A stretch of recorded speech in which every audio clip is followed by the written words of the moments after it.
Assalamualaikum warahmatullahi wabarakatuh.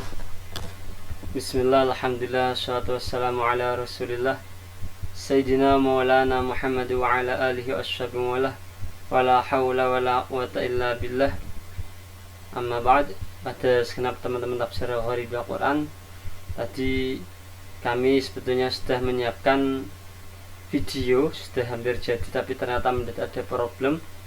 Hari ini tadi kita sudah belajar bareng dengan tema faktor internal adanya Gharib Al-Quran. Tadi yang disampaikan Mbak Dwi dan juga teman lainnya, yakni Mbak Whitney Solihah, ada hal yang ingin kami tambahkan. Yang pertama terkait faktor internal adanya Gharib Al-Quran. Kami pernah baca kitab Tasyrihul Yasir. Di sana dijelaskan bahwa lafaz-lafaz Al-Quran itu ada perbedaan pendapat.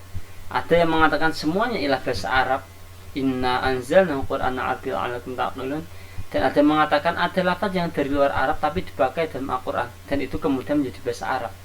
Contohnya seperti dalam gambar kami kemarin, lafaz al-qisdas. Lalu disebutkan pula dalam kitab tersebut lafaz al-mishkah, Allahu nurus samawati wal ard masalun nuri kamishkatin fiha misbah.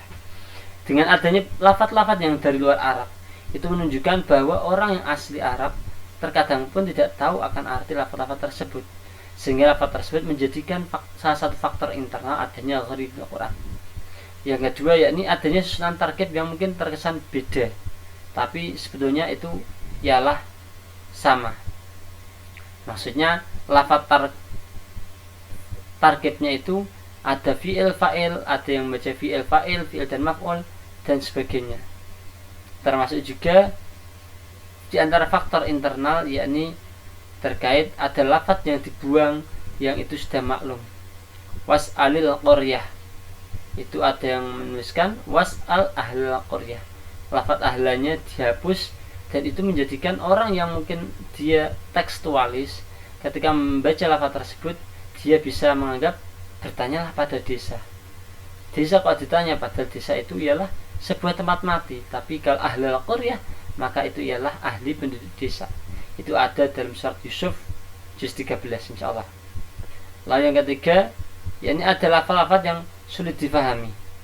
Teman-teman kalau sudah membuka kitab yang kami kirimkan, yakni dalam kitab Gharib Al-Quran karya Sijistani, di sana teman-teman bisa tahu dan bisa merasakan betul bahwa lafaz-lafaz di dalam Al-Quran itu kadang ada yang perlu penjelasan lebih lanjut.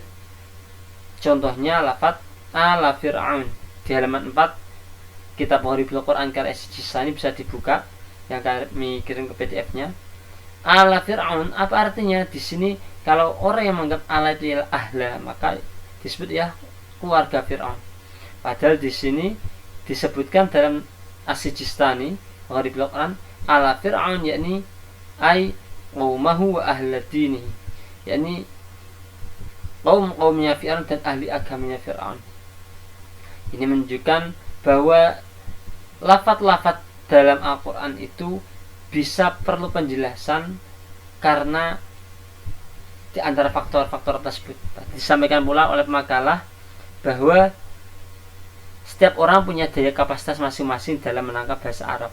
Sahabat Abu Bakar pun kemarin saya sampaikan ada lafaz yang belum bisa diketahui, tapi lalu mengetahui ketika berjalannya waktu. Sahabat Ibnu Abbas pun Rabbana ftah bainana wa baina qaumina bil haqqi wa anta khairul fatin, awalnya belum tahu, tapi setelah mendengar percakapan orang Badui maka menjadi tahu.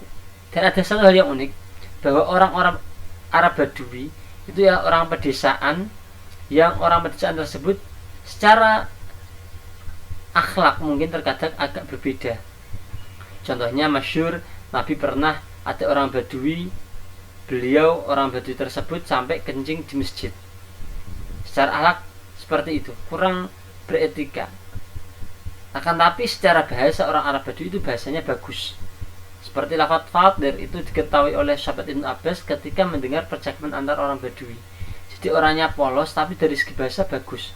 Oleh karena itu kita kalau lihat sejarah Nabi ketika masih kecil pernah disusui oleh Halimatus Sa'diyah.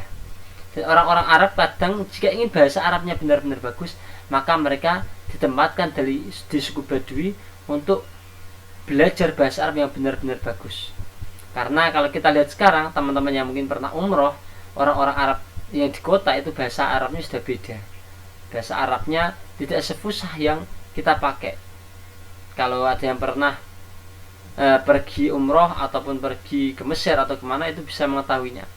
Bahkan wakilah bahasa Arab yang fusah, itu yang paling fusah itu wakilah ada di negara yang bukan di Saudi Arabia, tapi wakilah ada di Sudan ataupun negara lainnya. Ini kata teman kami yang kebetulan sekarang sedang S2 di Sudan.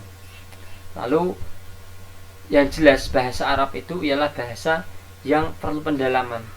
Kalau kita sebagai sivitas akademika ingin bisa lancar bahasa Arab, itu istilahnya kalau di Pondok Larboyo, sepaham kami ketika kami pernah main sana, orang baca kitab itu seperti orang menangkap maling.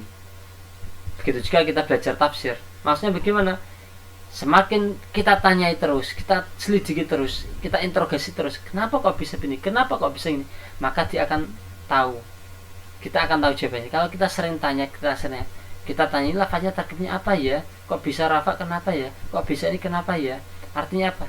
Kita kalau sering bertanya dalam membaca kitab, kita sering buka kamus, kita tanya orang, maka insya Allah kita akan mendapatkan ilmu yang lebih. Begitu juga dalam bahasa Arab, yakni bahasa Al-Quran, kita kalau kurang bacanya, kita sering baca, lalu kita sering tanya-tanya, insya Allah kita akan dapat pelajari tentang gharibul Quran ini dengan baik. Demikian yang dapat kami sampaikan.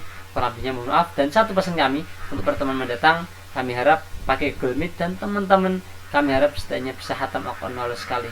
Karena kita sekarang sudah semester 6, dan semester 6 ini adalah semester setelah ini kita 7-8 lalu sudah. Dan besok kita Google Meet, kami akan tanyai sudah sampai juz berapakah kalian, sudah hatamkah apa belum. InsyaAllah kita bertemu lagi di Google Meet pekan depan. Mohon maaf. Assalamualaikum warahmatullahi wabarakatuh.